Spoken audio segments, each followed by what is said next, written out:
Yo guys, what's going on? I'm Tim Kelly, joined by Akeem Bale, and this is the Game 1 NBA Finals recap. And Akeem, you got your money's worth in Game 1, a 92-88 Spurs win in Game 1, and it certainly is not going to come without a lot of stuff to talk about, a lot of controversy. The biggest one to me will end up being this Tony Parker shot late. And we're going to recap the entire game, but I want to jump straight into this Tony Parker shot because Tony Parker made one of the most incredible individual plays that I've ever seen in my time of watching basketball. He gets double-teamed. LeBron James makes the mistake of jumping. He's down, continues to dribble, and gets up and banks a shot in one of the most incredible plays that I've ever seen. Now, the question was, and they reviewed it, and regardless of what you think, I think that they rushed to judgment with this review because if I'm looking at reviewing this play, I would have reviewed it for 5 or 10 more minutes to make sure that I am 110% right on the call. I thought 2 or 3 minutes to review it did not seem like enough time. But nonetheless, I looked at it from multiple camera angles. The one, it clearly looked like it was on his hand, and the other, it looked like it may have been off his hand. I thought it still might have been touching his middle finger, his index finger. I really cannot tell. I think if I was making the call, I probably would have said that it was still touching his finger, but they made the call on the court that he made the shot and got it off, and I think they just did not have enough evidence to overturn it.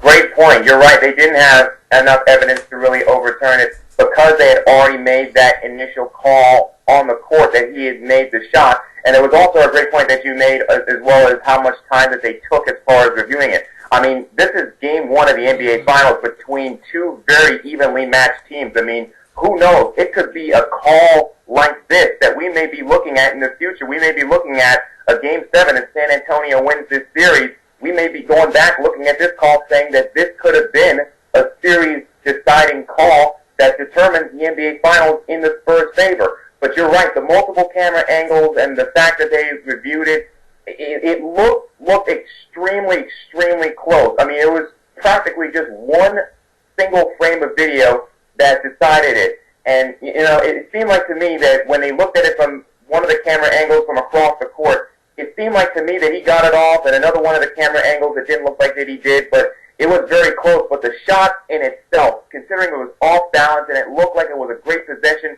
for the Miami Heat, off balance, and then, like you said, LeBron making the mistake of getting off Parker, off balance shot, it was incredible. Yeah, it really was, and I think that it was great defense by the Miami Heat, with the exception of LeBron James almost overcommitting and allowing Parker that window to even get a shot off. It was a great defensive possession. It looked like they were going to go down and get an opportunity to tie or win the game.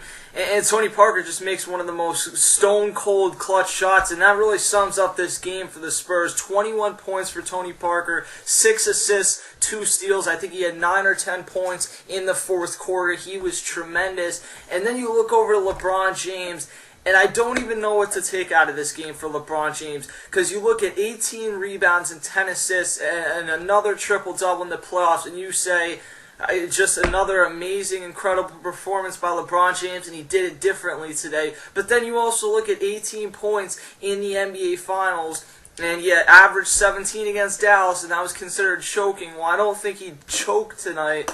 He needed to do more scoring, and he did sort of take charge with 2 or 3 minutes left, but he needed to do that with 6 or 7 minutes left, and I was calling for it on Twitter. I know that me and you talked about that, and he needed to take charge earlier in this game, and he did not. Right, he didn't really, it wasn't the assertive LeBron that we really are used to seeing in a lot of these games. I wanted to see it, you know, like you said, throughout the game. I certainly wanted to see more of it in the fourth quarter. Now, you also got to credit San Antonio Spurs defense, but I wanted to see more of that from LeBron James, especially in that fourth quarter, because the fourth quarter is supposed to be the time where LeBron goes off, and he really takes over the game, and he wills the Miami Heat, puts the team on his back, and gets them to these victories. But for some reason, he didn't do it today. He was too passive. It almost looked like he was, you know, I remember in the last few games of the Eastern Conference Finals when we were talking about how he was going back to his Cleveland days. It almost looked like that again, like he was going back to his Cleveland days, I guess you can say, when he was passing up shots instead of taking charge in the fourth quarter. I don't know why he went down there. I don't know why he played like that this time, but I think that if he was a lot more aggressive, especially in the fourth quarter, then we're probably talking about a Miami Heat victory tonight, them going up 1-0. Yeah, I don't think there's any question. He didn't need to come out and have a 40-point game tonight. The Heat lost by 4 points with LeBron having 18. If he had 25 or 26 points, the Miami Heat end up winning this game. Instead, though, Tony Parker, a tremendous performance, and I don't think you can say enough about what Danny Green did from downtown with 4 threes, and Kawhi Leonard and Tim Duncan. Early on, they allowed LeBron James and Chris Bosh to settle for jumpers, and it's not like it's an accomplishment to have Chris Bosh settle for jumpers, but to have LeBron James settle for those jumpers early on, I think that was tremendous by them. And the Heat really, I think a lot of people were expecting the Spurs to come out slow in this one. The Heat came out a little slower. They were struggling to get the ball into transition. The Spurs didn't come out on fire offensively, but defensively, they knew their game plan was to not allow LeBron to dominate in the post, and they did not do that in this game. Kawhi Leonard did a tremendous job defensively, and you really got to give a lot of credit to Greg Popovich, coaching-wise, for the Spurs in this one.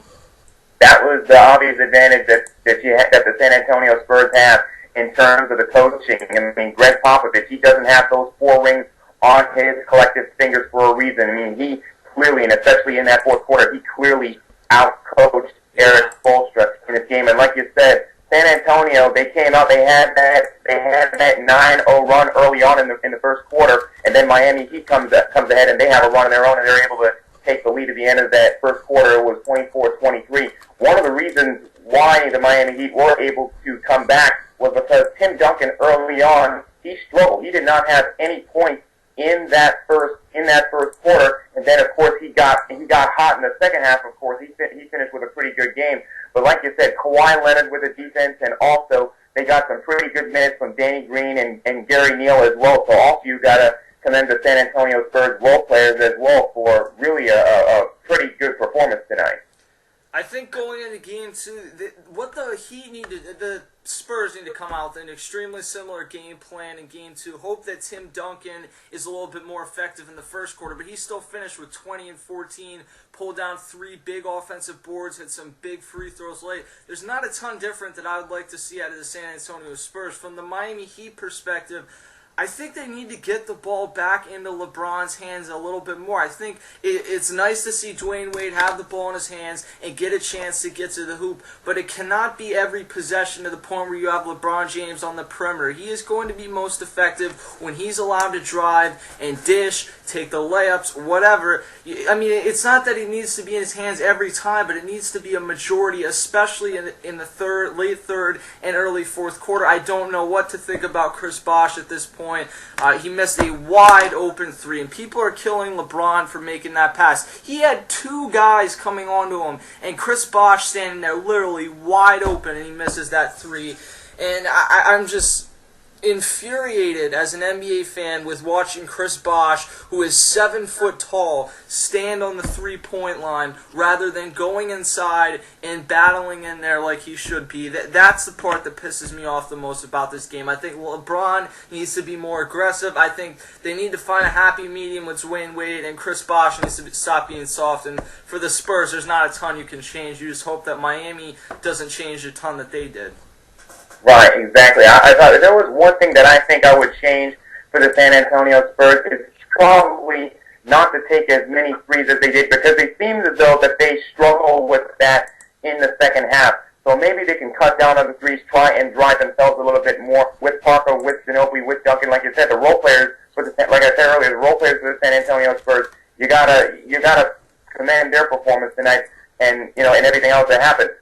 But as far as the Miami Heat, I totally agree with you as far as Chris Bosh is concerned. He's been hitting that 3-point shot maybe a little bit too much for his own good, if you know what I'm saying. Mm-hmm. And now he's thinking that he's freaking Ray Allen and that he can just hit that shot whenever he can. But he can't necessarily do that. He is a 7 foot tall big man, and he is not supposed to be hitting threes. And like you said, he missed that wide open 3 at the end of that fourth quarter. And like I said, he really needs to go back to his primary position as being a center, as being the big man, and it has infuriated you, it's infuriated me, it's infuriated a lot of NBA fans And, that's one of the things that I would definitely say that the Miami Heat had to do heading into Game 2. Last year, the Oklahoma City Thunder won Game 1 convincingly. And I remember being on the air after Game 1 last year and saying that the Thunder look like far and away a much better team. I cannot see the Heat winning this series, and then the Heat rattled off 4 in a row. I don't see that happening this year, but I think the moral of the story is just because you come into Miami and win Game 1, it doesn't necessarily mean the series is over. It does put things in the upper hand of the San Antonio Spurs, but I think this is going to be a 6 or 7 game series, and judging by Game 1, if it's anything like this, we will have a tremendous NBA Finals. I am Tim Kelly for Akeem Balaam. Check out section215.com. Follow both of us on Twitter at LI495Akeem, at CashKelly_TRST, and then Facebook.com/TheRealSportsTalk, and we will catch you guys next time.